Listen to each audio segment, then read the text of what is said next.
Hello YouTube, and especially all you knife people out there. Wanted to do a follow-up now and revisit the Opinel knives in this video with a new carbon steel edition.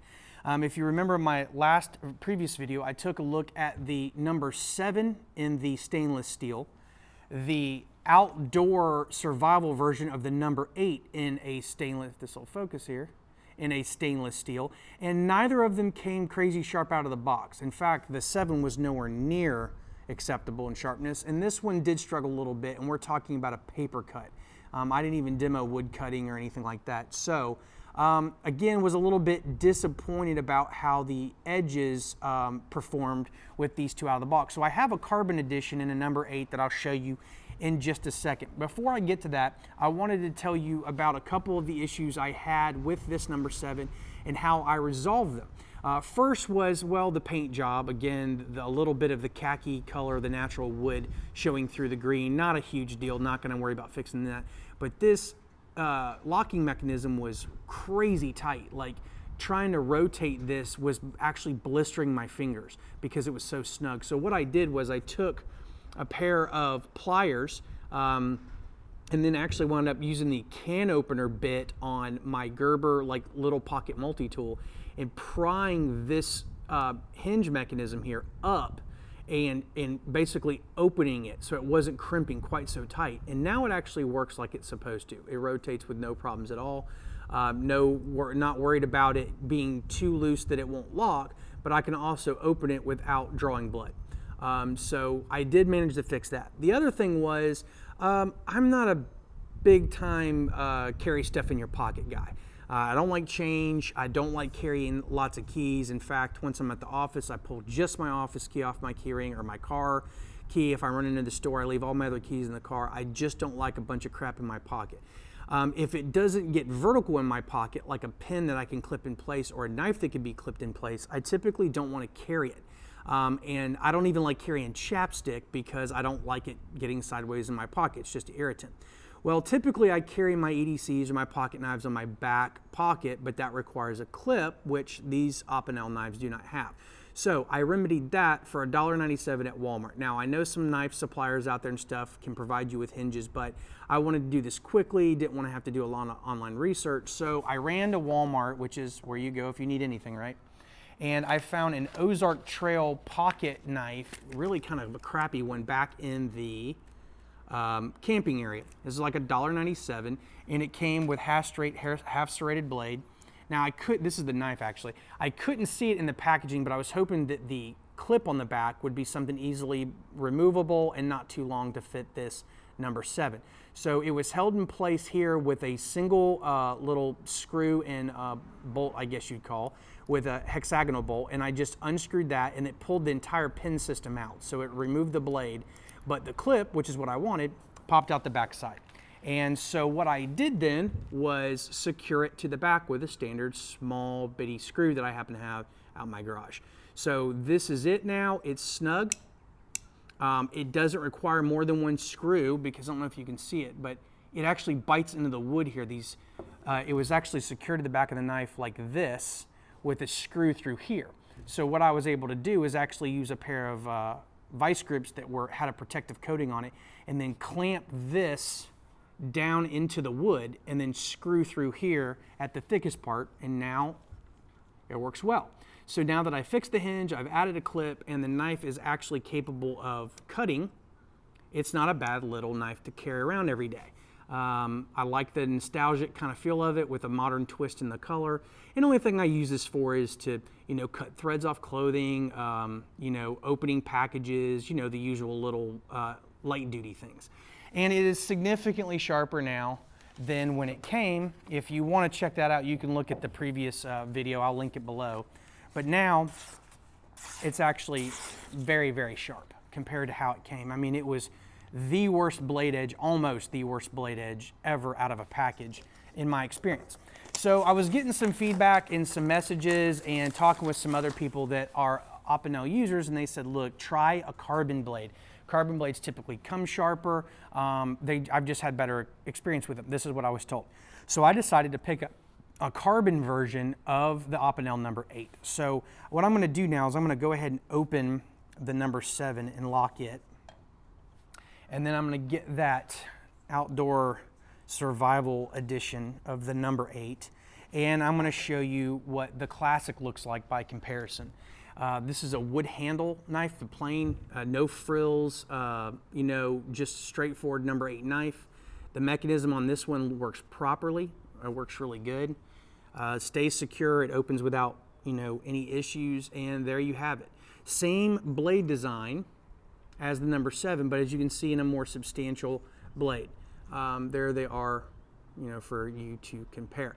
Now, I've done nothing to this blade edge yet. I haven't even tested the sharpness of it. It doesn't feel particularly sharp, but knives have a tendency at times to be a little bit misleading, and so I'm definitely going to try this on paper first. So by comparison, there they are. Again, these are the same No.8 issue knife, but really difference in overall. Same hinge, but the blade thickness is quite different. Let me show you that while I got them out.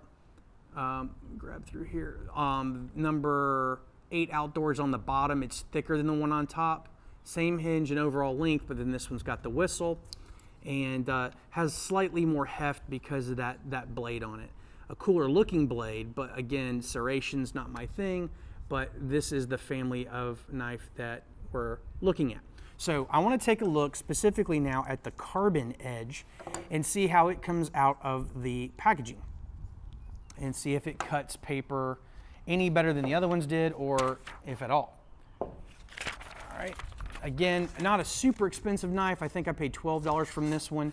I did get it directly from Opinel USA. Here's the packaging for that one. So I didn't want to give any reasons why this may or may not be as sharp as some other people have experienced.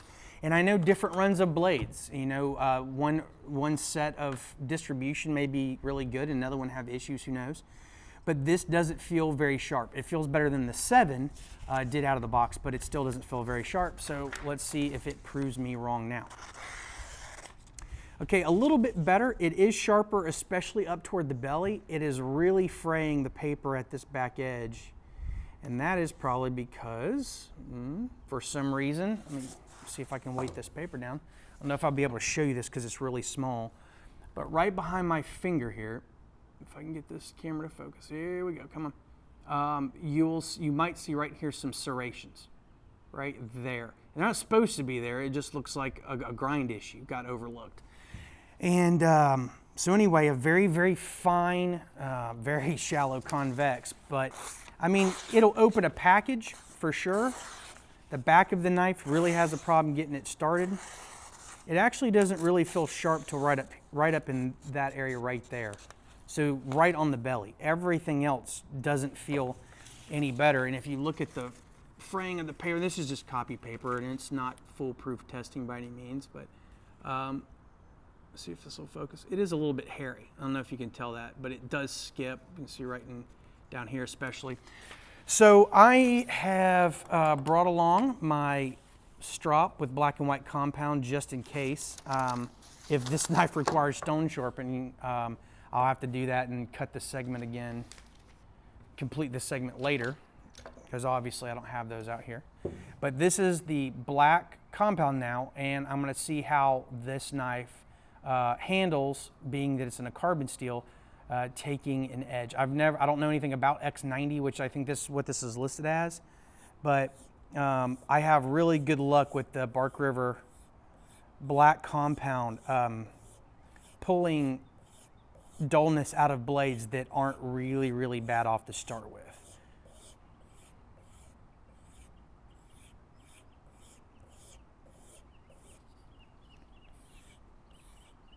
And again, it's a flimsy blade. It's just really thin, so to keep it more stable, I'm using my finger to press down to keep it from skipping off.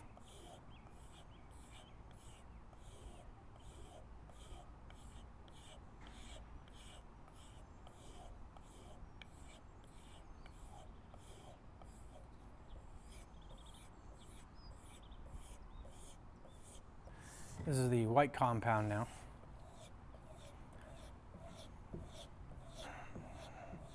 I know I did a cut there to save on some time, but I've probably been stropping between black and white now total of about 6 or 7 minutes. Again, I don't want to spend a real long time on this. I just want to find out if this will restore the potential of this type of carbon steel. I can tell you this, those little serrations that were at the very back of the blade are not going to come out just on the stropping.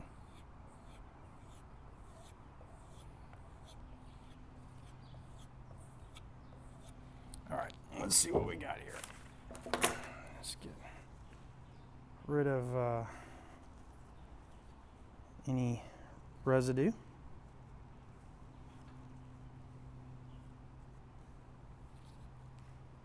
I didn't show you a close-up on the edge before, but you can see here now that it's got the telltale signs of stropping at the edge there. Got that kind of mirror finish. So we'll see how it's going to cut now. I imagine it'll be better. I don't know if it'll be loads better, but we'll see. Well, actually significantly better. Back here at the back still needs some more attention. I may continue to strop that a little bit. But if I start about mid-line through the knife and go forward, it does much better. Still doesn't want to start the paper very well. Again, when you compare it to the stone sharpened 12C27 here,